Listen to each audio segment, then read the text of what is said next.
정말 냄새나네요. 제대로 청소는 하는 거예요? 청소원은 당황한 표정을 지었다. 그녀는 이미 새벽부터 몇 시간째 화장실 청소를 하고 있었고, 나름대로 최선을 다하고 있었다. 죄송합니다. 더 깨끗하게 하도록 하겠습니다. 하지만 강민의 불쾌함은 더욱 커졌다. 그는 자신 같은 성공한 사람이 이런 환경에서 불편함을 겪어야 한다는 생각에 화가 났다. 평소 자신이 얼마나 특별한 대우를 받는지 잘 알고 있던 그에게는 이런 상황 자체가 모독으로 느껴졌다. 더럽기 그지없네요. 이런 식으로 일하면서 월급 받는 게 부끄럽지도 않아요? 오늘 들려드릴 이야기는 한 남자의 인생 여정입니다. 성공의 절정에서 오만에 취해 남을 무시하고 괴롭히던 그는 세월이 흘러 힘없고 쓸쓸한 노년의 뜻밖의 상황과 마주하게 됩니다. 우리가 남에게 한 행동들이 결국 어떻게 우리에게 돌아오는지 함께 살펴보시죠. 서울 강남구 테헤란로의 한 고층 빌딩 38층 펀드 매니지먼트 사무실에서 이강민은 모니터 속 숫자들을 만족스럽게 바라보고 있었다. 그의 손끝에서 움직이는 수백억 원의 자금이 또 한 번 놀라운 수익률을 기록하고 있었다. 38세의 강민은 업계에서 손꼽히는 펀드 매니저였다. 그가 운용하는 드래곤 성장 펀드는 지난 3년간 연평균 25%의 수익률을 기록하며 투자자들의 찬사를 받았다. 그의 탁월한 시장 분석력과 과감한 투자 결정은 회사의 간판 스타로 만들어 주었고 동료들 사이에서도 부러움의 대상이었다. 강민의 하루는 새벽 5시에 시작되었다. 해외 시장 동향을 파악하고 각종 경제 지표를 분석하며 투자 전략을 세우는 일이 그의 일상이었다. 그는 자신의 성공이 단순한 운이 아닌 철저한 준비와 노력의 결과라고 확신했다. 아니, 확신을 넘어 자신을 업계의 천재라고 여기고 있었다. 회사 내에서 그의 위치는 독특했다. 일반 직원들과는 다른 특별 대우를 받았고 중요한 투자 결정에서는 그의 의견이 절대적인 영향력을 발휘했다. 그런 그를 동료들은 존경과 질투가 섞인 시선으로 바라봤고 강민은 그런 시선들을 즐겼다. 강민 씨 사장님이 찾습니다. 비서의 목소리에 강민은 자리에서 일어났다. 사장실로 향하는 그의 걸음에는 자신감이 넘쳤다. 최근 펀드 성과가 워낙 좋았기에 또 다른 좋은 소식이 기다리고 있을 것이라 확신했다. 사장실에 들어서자 60대 중반의 김 사장이 환한 미소로 그를 맞았다. 김 사장의 책상 위에는 고급 브로셔 몇 장이 놓여 있었고 그 표지에는 럭셔리 리조트의 사진들이 인쇄되어 있었다. 강민군 고생이 많았네. 이번 분기 실적이 정말 대단하더군. 감사합니다. 시장 상황을 정확히 읽었던 것 같습니다. 김 사장은 책상 위의 브로셔를 강민 앞으로 밀어주었다. 스위스 알프스의 설산이 아름답게 찍힌 사진이 눈에 들어왔다. 회사에서 자네의 노고를 치하하는 의미로 특별 보상을 준비했네. 스위스 일주일 여행, 모든 비용은 회사에서 지원하고 휴가도 별도로 주겠네. 강민의 얼굴에 미소가 번졌다. 이런 특별 대우는 회사 역사상 몇 번 없었던 일이었다. 그는 자신의 가치가 회사에서 얼마나 높게 평가받고 있는지를 다시 한번 확인할 수 있었다. 정말 감사합니다. 앞으로도 더욱 좋은 성과로 보답하겠습니다. 사장실을 나서는 강민의 발걸음은 한층 가벼워졌다. 복도를 지나며 만나는 동료들의 부러운 시선이 그를 더욱 우쭐하게 만들었다. 그는 자신이 특별한 존재라는 것을 다시 한번 확인했고 그런 자신이 자랑스러웠다. 며칠 후 인천국제공항, 강민은 비즈니스 클래스 체크인 카운터 앞에 서 있었다. 고급 여행 가방을 끌고 명품 브랜드의 캐주얼 차림으로 멋을 낸 그의 모습은 여유로운 성공한 직장인의 전형이었다. 공항 곳곳에서 들려오는 여러 나라 언어들과 분주한 사람들의 움직임이 그를 들뜨게 만들었다. 체크인을 마치고 출국장으로 향하던 강민은 갑자기 급동이 찾아왔다. 화장실을 찾아 서둘러 들어갔는데 그곳에는 50대 후반으로 보이는 여성 청소원이 바닥을 닦고 있었다. 그녀는 낡은 청소복을 입고 있었고 손에는 걸레와 청소도구들을 들고 있었다. 강민은 화장실 안의 냄새와 습한 공기가 불쾌했다. 평소 깔끔한 환경에서만 생활하던 그에게는 참기 어려운 상황이었다.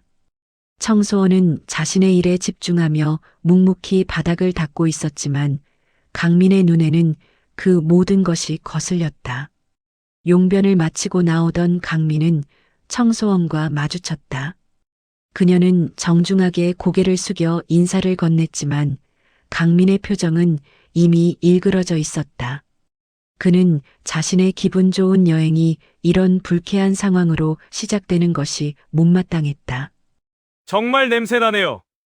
제대로 청소는 하는 거예요? 청소원은 당황한 표정을 지었다. 그녀는 이미 새벽부터 몇 시간째 화장실 청소를 하고 있었고 나름대로 최선을 다하고 있었다. 죄송합니다. 더 깨끗하게 하도록 하겠습니다. 하지만 강민의 불쾌함은 더욱 커졌다. 그는 자신 같은 성공한 사람이 이런 환경에서 불편함을 겪어야 한다는 생각에 화가 났다. 평소 자신이 얼마나 특별한 대우를 받는지 잘 알고 있던 그에게는 이런 상황 자체가 모독으로 느껴졌다. 더럽기 그지없네요. 이런 식으로 일하면서 월급 받는 게 부끄럽지도 않아요? 청소원의 얼굴이 창백해졌다. 그녀는 이런 모욕적인 말을 들을 이유가 없었다. 자신도 한 사람의 인격체이고 정당한 노동의 대가로 생활하고 있었다. 하지만 갑자기 쏟아지는 폭언 앞에서 그녀는 당황할 수밖에 없었다. 강민은 여기서 멈추지 않았다. 자신의 우월한 지위를 과시하고 싶은 욕구가 그를 더욱 비열하게 만들었다. 그는 청소원 옆에 놓여있던 청소도구들을 발로 걷어차기 시작했다. 걸레와 청소용 솔들이 바닥에 흩어졌고 물이 튀면서 청소원의 옷이 더욱 더러워졌다. 이런 더러운 일이나 하면서 사는 게 정말 한심하네요. 주변에 있던 다른 이용객들이 상황을 지켜보기 시작했다. 몇몇은 강민의 행동을 이상하게 바라봤지만 대부분은 관여하고 싶어 하지 않았다. 청소원은 흩어진 도구들을 주워 담으며 눈물을 참으려 애썼다. 죄송합니다. 제가 더 주의하겠습니다. 그녀의 목소리는 떨리고 있었다. 수십 년간 이런 일을 해오면서 무시당하는 일에는 어느 정도 익숙해져 있었지만 이렇게 노골적인 모욕과 폭력 앞에서는 마음이 무너져 내렸다. 강민은 마지막으로 청소원을 위아래로 훑어보며 비웃는 표정을 지었다. 그는 자신이 얼마나 우월한 존재인지를 확인한 듯 만족스러워했다. 그리고는 아무 일도 없었다는 듯 화장실을 나섰다. 청소원은 혼자 남겨진 화장실에서 한참 동안 움직이지 못했다. 그녀의 가슴 속에는 분노와 슬픔이 교차했다. 하지만 생계를 위해서는 이런 일도 참아내야 한다는 현실이 그녀를 더욱 절망스럽게 만들었다. 한편 강민은 면세점으로 향하며 기분을 전환했다. 방금 있었던 일은 그에게 별것 아닌 에피소드에 불과했다. 그는 곧 스위스의 아름다운 알프스에서 휴식을 취할 예정이었고 그 생각만으로도 기분이 좋아졌다. 스위스에서 돌아온 강민은 한층 여유롭고 자신감 넘치는 모습이었다. 알프스의 청정한 공기와 럭셔리한 휴양지에서의 일주일은 그를 더욱 교만하게 만들었다. 그는 자신이 이런 특별한 경험을 할 수 있는 특별한 사람이라는 확신을 갖게 되었다. 복귀 후 회사에서의 그의 위치는 더욱 견고해졌다. 휴가 중에도 펀드 수익률은 꾸준히 상승했고 투자자들의 신뢰도 더욱 높아졌다. 강민은 자신의 성공이 계속될 것이라고 확신했고, 이제는 개인적인 행복도 완성할 때가 되었다고 생각했다. 그에게는 2년째 사귀고 있는 연인 수진이 있었다. 32세의 수진은 대학병원에서 간호사로 일하고 있었고, 따뜻하고 배려심 깊은 성격으로 강민의 마음을 사로잡았다. 강민은 수진과의 결혼을 진지하게 생각하고 있었고, 자신의 사회적 지위에 어울리는 아내감이라고 여겼다. 어느 토요일 오후 강민은 수진과 함께 압구정동의 한 고급 카페에 앉아 있었다. 창밖으로 보이는 한강의 풍경이 아름다웠고 카페 안의 분위기도 로맨틱했다. 강민은 오늘 수진에게 중요한 제안을 할 예정이었다. 수진아, 우리 이제 결혼 생각해보지 않을래? 수진의 얼굴에 놀라움과 기쁨이 동시에 스쳤다. 그녀도 강민과의 미래를 그려보고 있었기에 이런 제안이 반갑기만 했다. 정말요? 갑자기 이런 이야기를. 갑작스럽긴 하지만 난 진심이야. 우리 부모님들도 만나 뵙고 정식으로 진행해보자. 수진은 잠시 고민하는 듯했다. 그녀에게는 강민에게 미리 이야기해야 할 것이 있었다. 그것은 바로 그녀의 어머니에 관한 이야기였다. 오빠, 사실 제가 미리 말씀드려야 할 게 있어요. 뭔데? 무슨 일이야? 수진은 잠시 망설이다가 입을 열었다. 그녀의 표정이 조금 어두워졌다. 저희 어머니께서 인천공항에서 청소 일을 하고 계세요. 강민의 표정이 순간 굳었다. 그는 수진의 가정 배경을 어느 정도 알고 있었지만 구체적인 직업까지는 몰랐다. 청소원이라는 말에 그의 머릿속에는 불쾌한 기억들이 떠올랐다. 청소원. 네. 아버지께서 일찍 돌아가신 후에 저와 동생을 키우시려고 시작하신 일이에요. 벌써 20년 넘게 하고 계십니다. 수진의 목소리에는 어머니에 대한 자랑스러움이 담겨 있었다. 그녀는 어머니가 자신들을 위해 얼마나 고생했는지 잘 알고 있었고 그런 어머니를 존경했다. 하지만 강민의 생각은 달랐다. 그는 자신의 사회적 지위와 어울리지 않는 사돈 관계에 대해 우려하기 시작했다. 동료들이나 고객들 앞에서 장모가 청소원이라고 소개해야 하는 상황을 상상하니 불편했다. 아, 그렇구나. 강민의 반응이 시큰둥해 보이자 수진은 불안해졌다. 그녀는 강민이 어머니의 직업을 부끄러워할까봐 걱정스러웠다. 오빠, 혹시 신경 쓰이세요? 아니야. 괜찮다고. 어쨌든 부모님들끼리 만나 뵙는 건 좋지 않을까? 강민은 겉으로는 괜찮다고 했지만 마음속으로는 복잡한 감정을 느끼고 있었다. 하지만 수진에 대한 감정이 깊었기에 일단은 진행해 보기로 했다. 몇 주 후 양가 부모님들의 첫 만남이 성사되었다. 장소는 강남의 한 고급 한정식 집이었고 강민의 부모님이 먼저 도착해 자리를 잡고 있었다. 강민의 아버지는 대기업 임원 출신이었고 어머니는 전업주부로서 품위 있는 모습을 유지하고 있었다. 강민과 수진이 먼저 도착했고 곧이어 수진의 어머니가 나타났다. 그 순간 강민의 얼굴은 창백해졌다. 수진의 어머니는 바로 몇 주 전 인천공항 화장실에서 자신이 모욕했던 그 청소원이었다. 어머니, 소개해 드릴게요. 제 남자친구 강민 오빠예요. 수진의 어머니 역시 강민을 보는 순간 얼굴이 굳었다. 그녀는 그날의 굴욕적인 상황을 생생히 기억하고 있었다. 자신의 딸이 그런 사람과 연인 관계라는 사실이 믿어지지 않았다. 안녕하세요. 그녀의 목소리는 차갑고 경직되어 있었다. 강민 역시 어떻게 반응해야 할지 몰라 당황스러워했다. 그는 자신의 과거 행동이 이렇게 돌아올 줄은 꿈에도 생각하지 못했다. 상견례는 시작부터 어색한 분위기였다. 강민의 부모님은 수진의 어머니의 차가운 태도를 이해하지 못했고 수지는 어머니와 강민 사이에 무슨 일이 있었는지 알 수 없어 혼란스러워했다. 수진이가 워낙 좋은 아이라서 저희도 무척 기뻐하고 있습니다. 그렇습니까? 수진의 어머니는 최소한의 대답만 할 뿐 더 이상의 대화에 참여하지 않았다. 그녀의 눈에는 분노와 실망이 가득했다.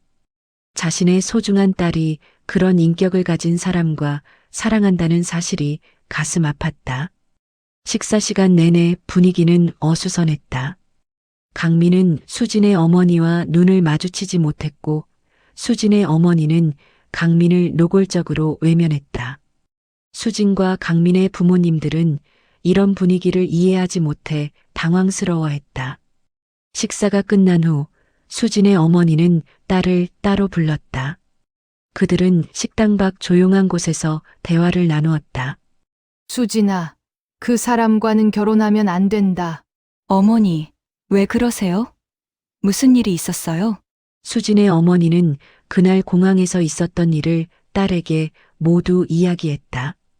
강민이 어떻게 자신을 모욕했는지, 얼마나 비인간적으로 행동했는지를 상세히 설명했다. 그런 사람의 인격을 내가 모르고 있구나. 그 사람은 다른 사람을 인간으로 보지 않아.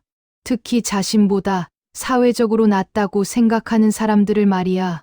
수지는 충격을 받았다. 자신이 사랑하는 사람이 어머니를 그렇게 대했다는 사실을 받아들이기 어려웠다. 어머니, 혹시 오해가... 오해가 아니야. 내가 직접 당했는데 오해일 리가 있니? 그 사람의 진짜 모습을 똑똑히 봤어. 그날 밤 수지는 강민에게 어머니로부터 들은 이야기를 확인했다. 강민은 처음에는 부인하려 했지만 결국 사실을 인정할 수밖에 없었다. 수진아, 미안해. 그때 기분이 안 좋아서. 내가 잘못했어. 오빠, 어떻게 그럴 수가 있어요? 제 어머니께... 수진의 목소리에는 실망과 분노가 가득했다. 그녀는 강민의 진짜 모습을 보게 된 것 같아 배신감을 느꼈다. 결국 두 집안의 결혼 이야기는 무산되었다. 수진의 어머니는 끝까지 반대 의사를 굽히지 않았고 수진 역시 강민에 대한 마음이 식어갔다. 강민이 보여준 인격적 결함은 사랑으로도 용서하기 어려운 것이었다. 우리 그만 만나는 게 좋을 것 같아요. 강민은 자신의 순간적인 오만함이 인생의 큰 행복을 빼앗아간 것을 깨달았다. 하지만 이미 늦었다. 그의 진짜 모습이 드러난 이상 모든 것을 되돌릴 수는 없었다. 그날 밤 혼자 남겨진 강민은 처음으로 자신의 행동에 대해 진지하게 생각해 보았다. 하지만 그것은 진정한 반성이라기보다는 자신의 손해에 대한 후회에 가까웠다. 그는 여전히 자신의 행동이 본질적으로 잘못되었다고는 생각하지 않았다. 수진과의 파혼 후 2년이 흘렀다. 강민은 40세를 눈앞에 둔 나이가 되었지만 그의 성격은 전혀 달라지지 않았다. 오히려 결혼 실패에 대한 분노와 좌절감이 그를 더욱 날카롭고 공격적으로 만들었다. 그는 자신의 실패를 다른 사람들 탓으로 돌렸고 특히 자신보다 사회적 지위가 낮다고 생각되는 사람들에게 더욱 가혹해졌다. 펀드 매니저로서의 성공은 계속되고 있었다.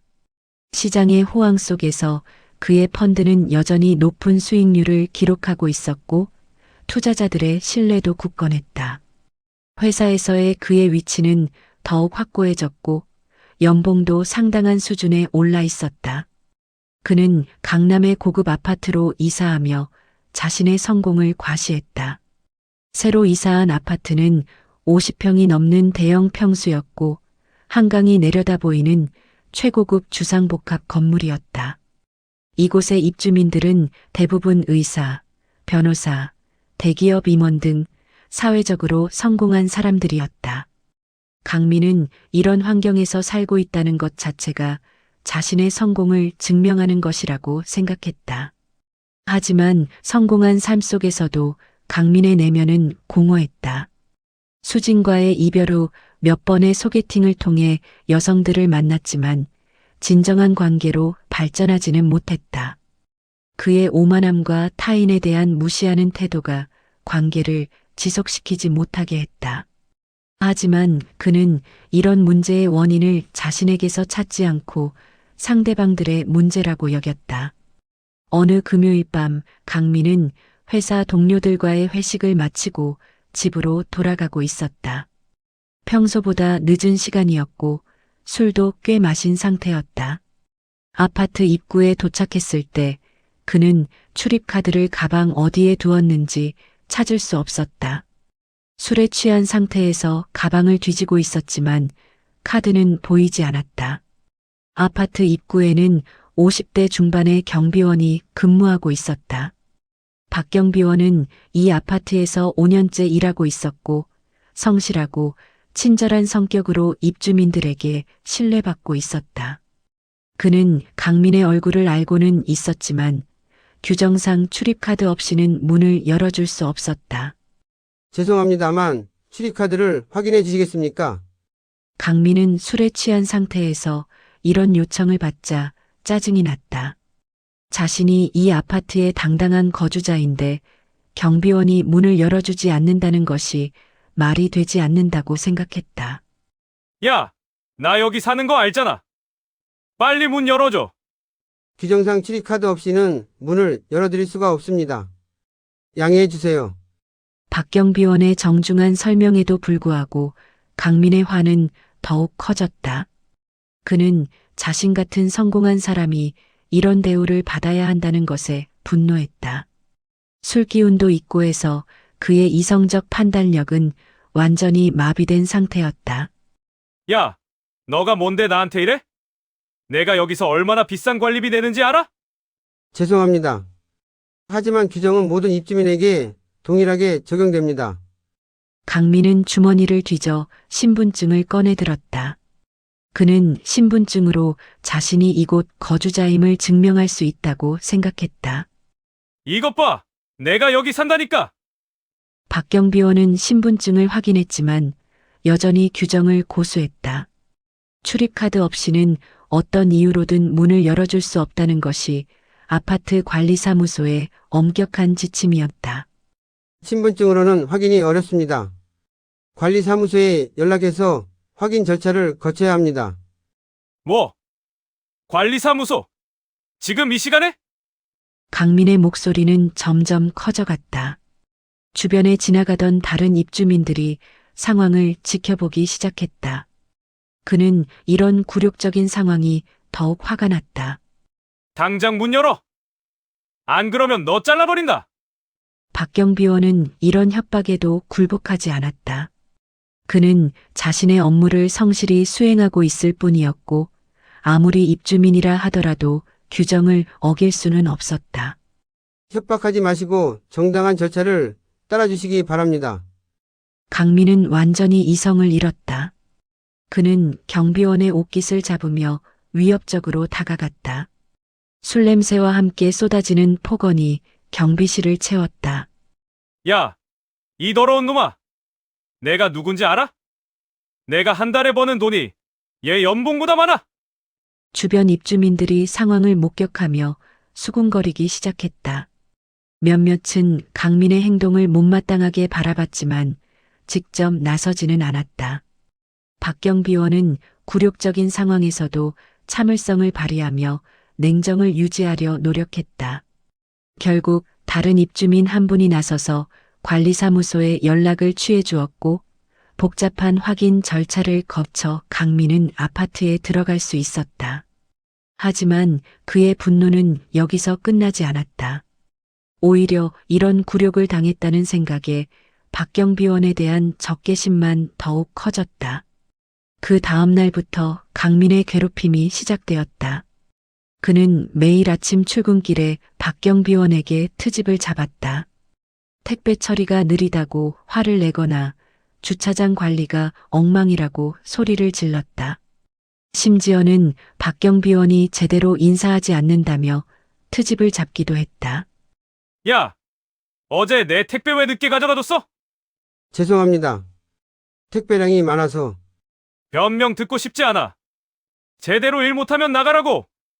강민은 또한 관리사무소에 박경비원에 대한 허위 신고를 반복했다. 근무 태도가 불량하다거나 입주민에게 불친절하다는 식의 거짓 내용들이었다.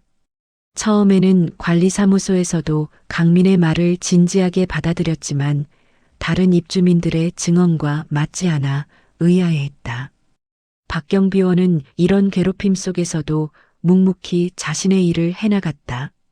그에게는 고등학생 딸과 중학생 아들이 있었고 아내는 파트타임으로 마트에서 일하고 있었다. 이 일자리를 잃으면 가족의 생계가 어려워질 상황이었기에 어떤 모욕을 당해도 참아야 했다. 하지만 강민의 괴롭힘은 날이 갈수록 심해졌다. 그는 박경비원이 근무하는 시간을 파악해서 일부러 트집을 잡았고 다른 입주민들 앞에서 망신을 주려고 애썼다. 심지어는 박경비원의 개인 신상 정보를 캐내려고 시도하기도 했다. 야, 내 새끼 어느 학교 다녀?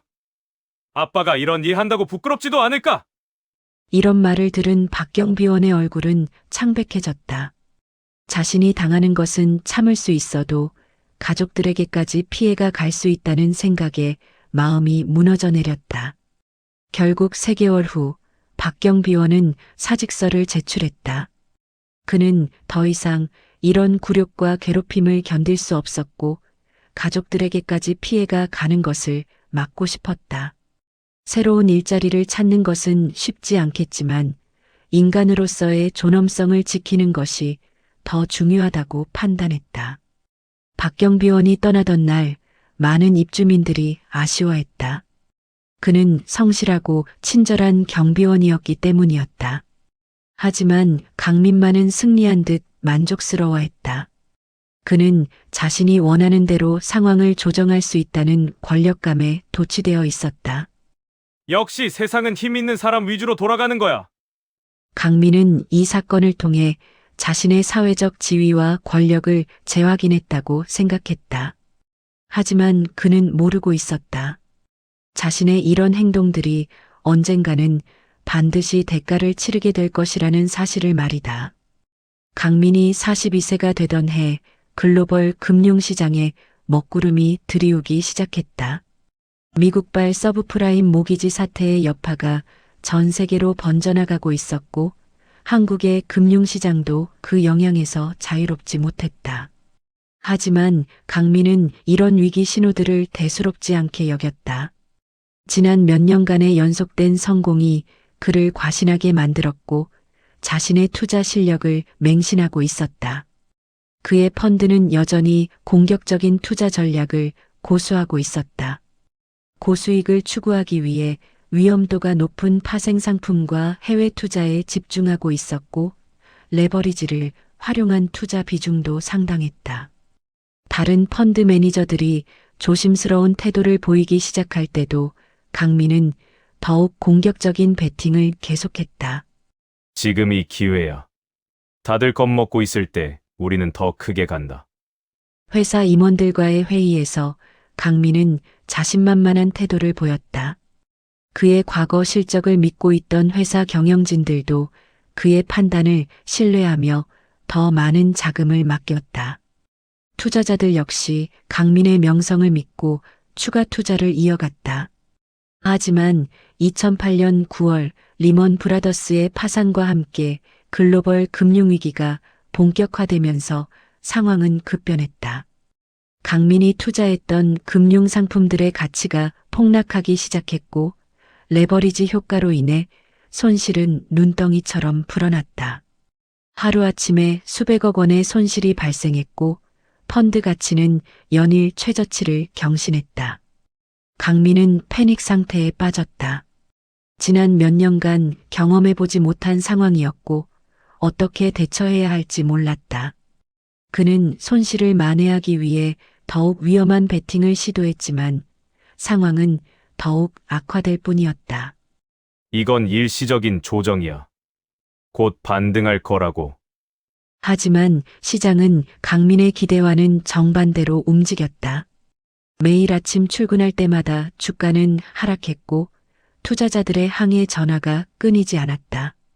회사 내부에서도 강민을 바라보는 시선이 달라지기 시작했다.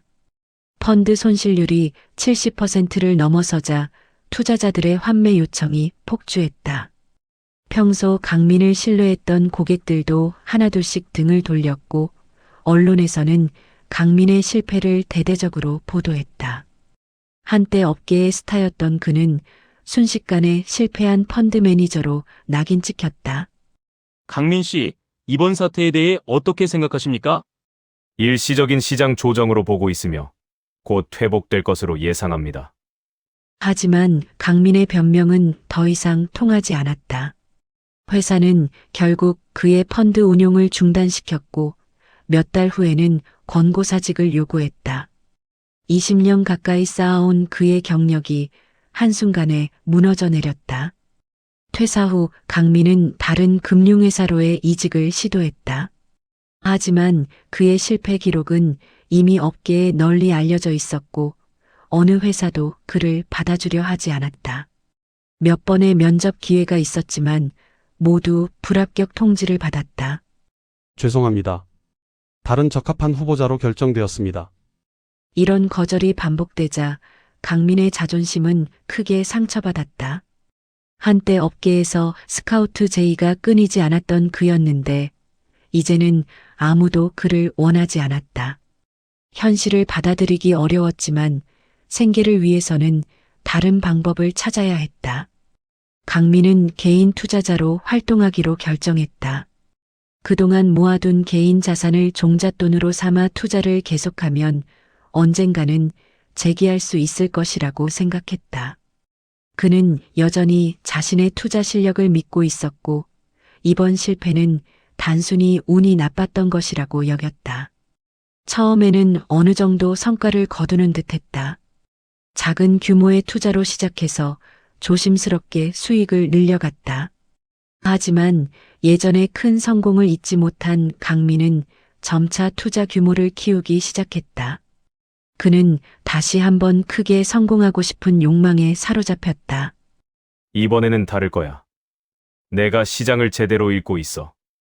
하지만 시장은 여전히 변덕스러웠고 강민의 예측은 자주 빗나갔다. 작은 손실들이 쌓이기 시작했고 그는 이를 만회하기 위해 더욱 큰 베팅을 시도했다. 악순환이 시작된 것이었다. 몇 년이 지나면서 강민의 개인 자산은 급격히 줄어들었다. 고급 아파트의 관리비와 생활비를 감당하기 어려워졌고 결국 아파트를 팔고 더 작은 곳으로 이사해야 했다. 하지만 그는 여전히 투자를 포기하지 않았다. 마지막 남은 자금으로 한 번의 역전 기회를 노렸다. 이번이 마지막이야. 이번만 성공하면 모든 게 달라질 거야. 2015년 강민은 중국 주식시장 붕괴로 마지막 남은 자산마저 모두 잃었다. 그동안 축적했던 수억 원의 재산이 완전히 바닥났고 신용카드 빚만 남았다. 한때 화려했던 성공의 상징들은 모두 사라졌고 그에게는 절망만이 남았다. 강민은 현실을 받아들여야 했다. 더 이상 펀드 매니저도 성공한 투자자도 아니었다. 그는 이제 생계를 위해 일자리를 찾아야 하는 처지가 되었다. 하지만 20년 가까이 금융업계에서만 일했던 그에게는 다른 분야의 경험이나 기술이 없었다. 몇 개월간의 구직 활동 끝에 강민은 작은 회계사무소에서 일자리를 구했다. 월급은 예전의 10분의 1도 안 되는 수준이었고 업무도 단순 반복적인 것들이었다. 한때 수백억 원을 운용했던 그가 이제는 장부 정리와 서류 정리를 하는 신세가 되었다. 새로운 직장에서 강민은 초라한 존재였다. 동료들은 그의 과거를 모르고 있었지만 강민 자신은 매 순간 과거의 영광과 현재의 초라함을 비교하며 괴로워했다. 그는 자신이 어떻게 이런 처지가 되었는지 이해할 수 없었다. 퇴근 후 혼자 있을 때면 강민은 자주 과거를 회상했다. 화려했던 성공의 시절, 사람들의 부러운 시선, 그리고 자신이 얼마나 오만했었는지를 떠올렸다. 하지만 여전히 그는 자신의 실패를 운명이나 시장 상황 탓으로 돌릴 뿐 진정한 자기 반성은 하지 못했다. 내가 뭘 잘못했다고 이런 일이. 강민의 몰락은 단순히 투자 실패 때문만은 아니었다. 그의 오만함과 다른 사람들을 무시하는 태도, 그리고 자만심이 결합된 결과였다. 하지만 그는 아직도 이 사실을 깨닫지 못하고 있었다. 50대가 된 강민의 삶은 완전히 달라져 있었다. 더 이상 성공한 펀드 매니저도 사회적 지위를 가진 사람도 아니었다. 그는 이제 평범한 직장인 이하의 삶을 살아가야 했고, 과거의 영광은 점점 더 멀어져만 갔다. 세월은 무정했다. 어느덧 강민은 63세가 되어 있었다.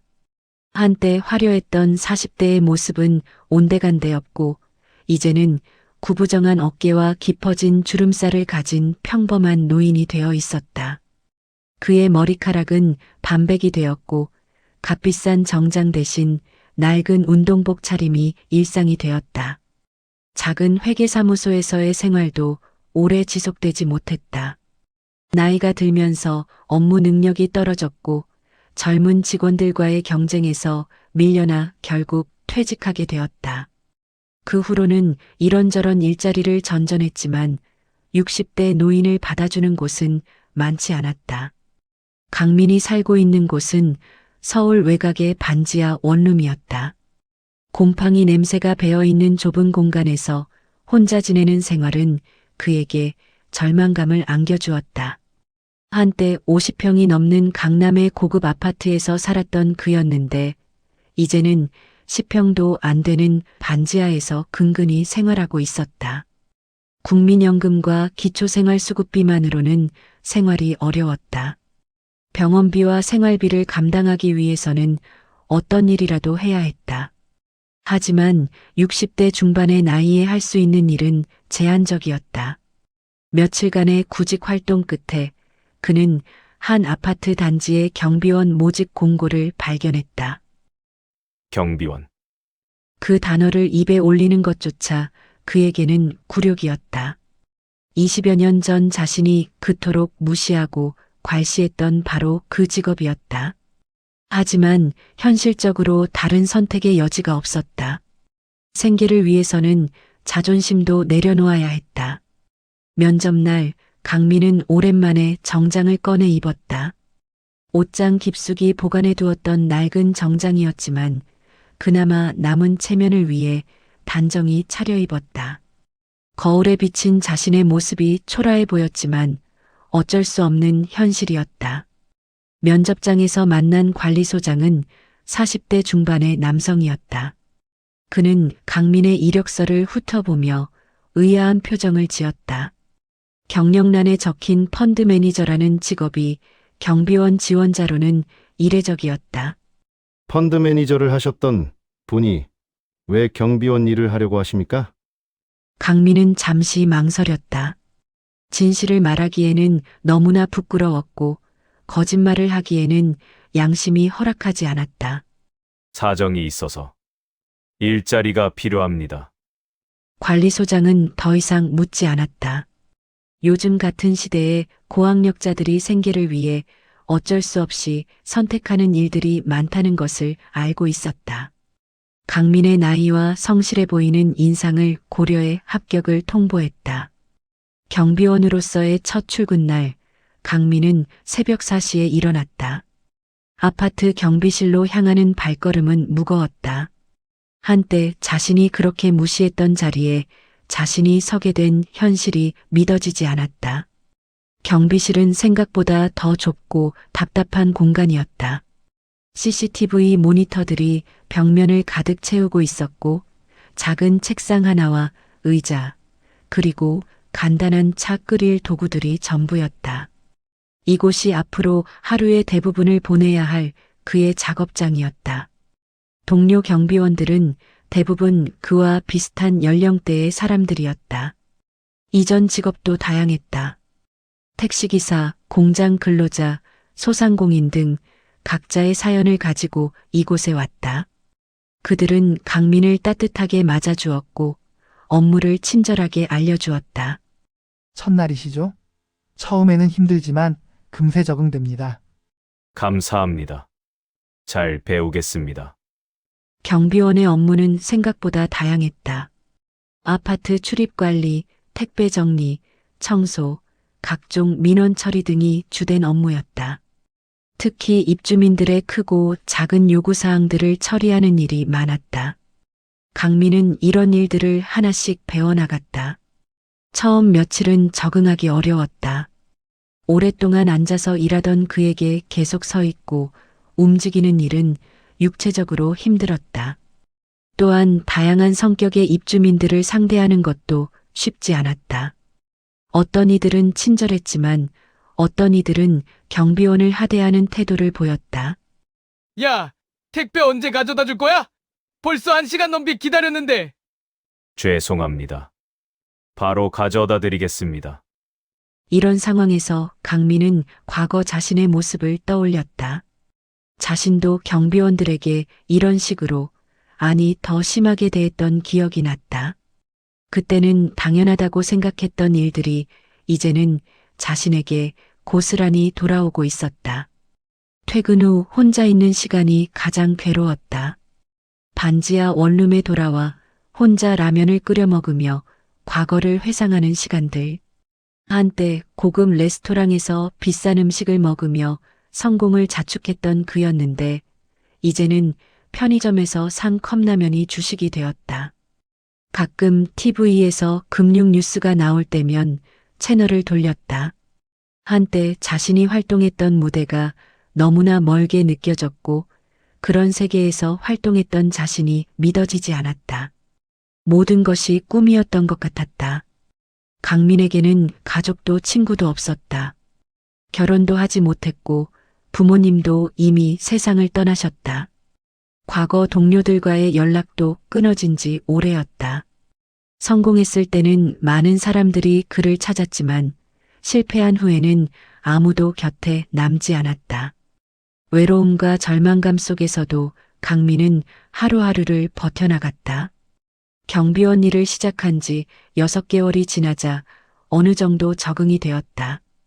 입주민들 대부분과도 안면을 익혔고 업무도 능숙하게 처리할 수 있게 되었다. 하지만 마음 깊은 곳의 자존심은 여전히 상처받은 상태였다. 한때 수백억 원을 운용하며 화려한 성공을 누렸던 자신이 이제는 아파트 경비원으로 살아가고 있다는 현실을 완전히 받아들이기는 어려웠다. 경비원으로 일한 지 1년이 넘어가던 어느 저녁이었다.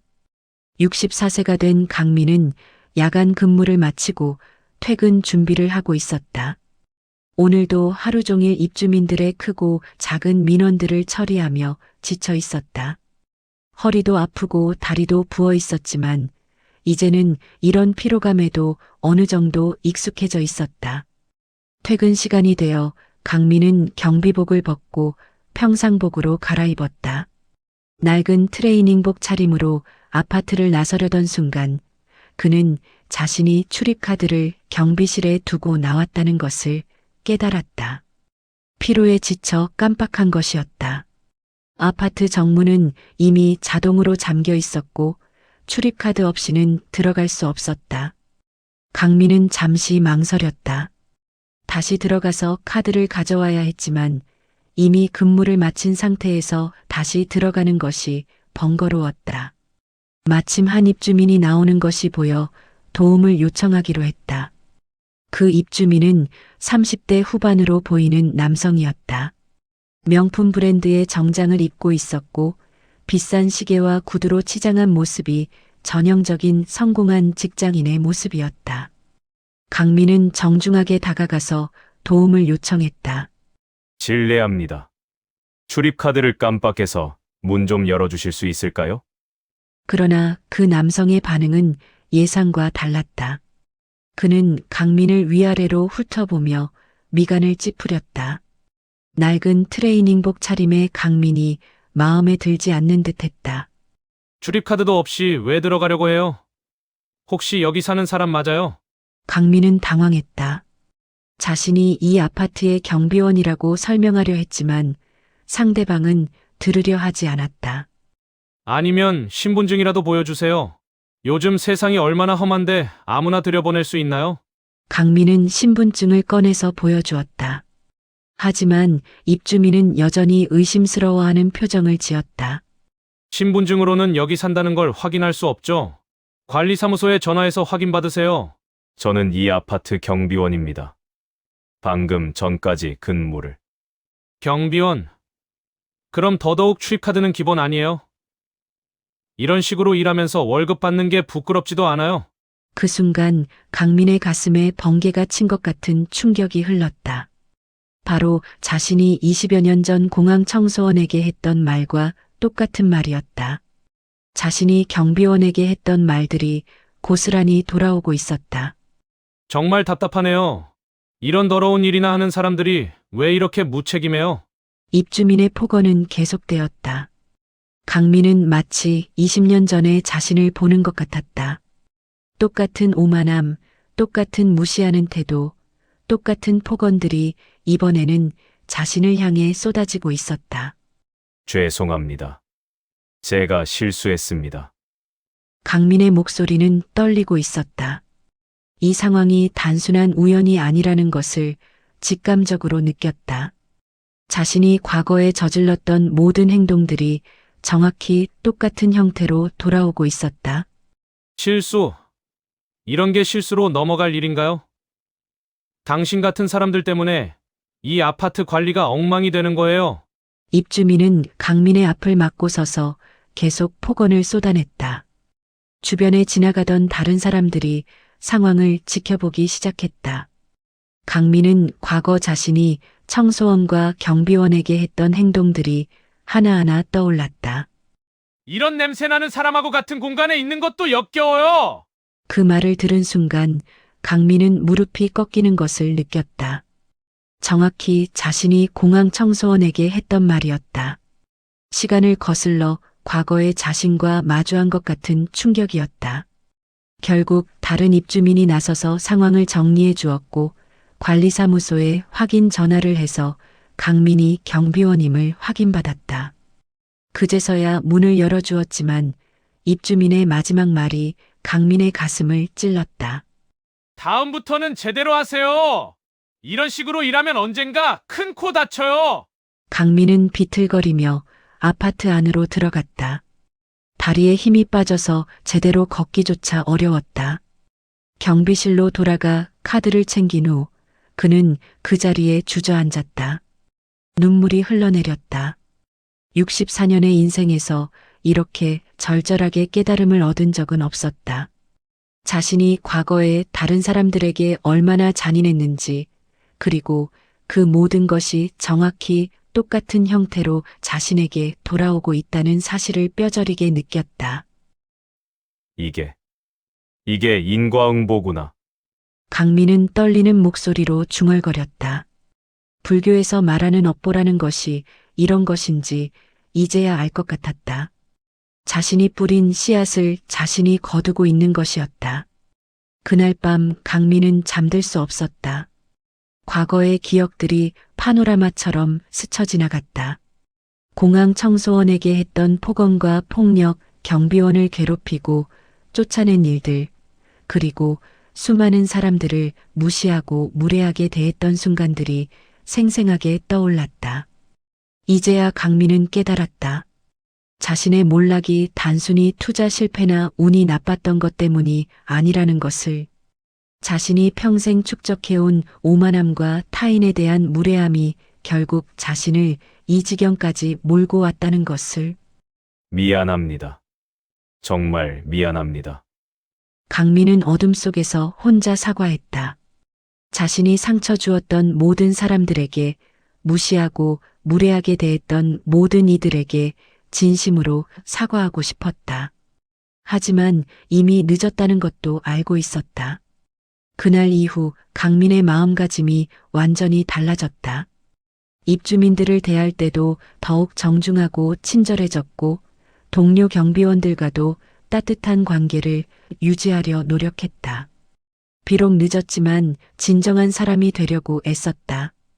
강민은 이제 알았다.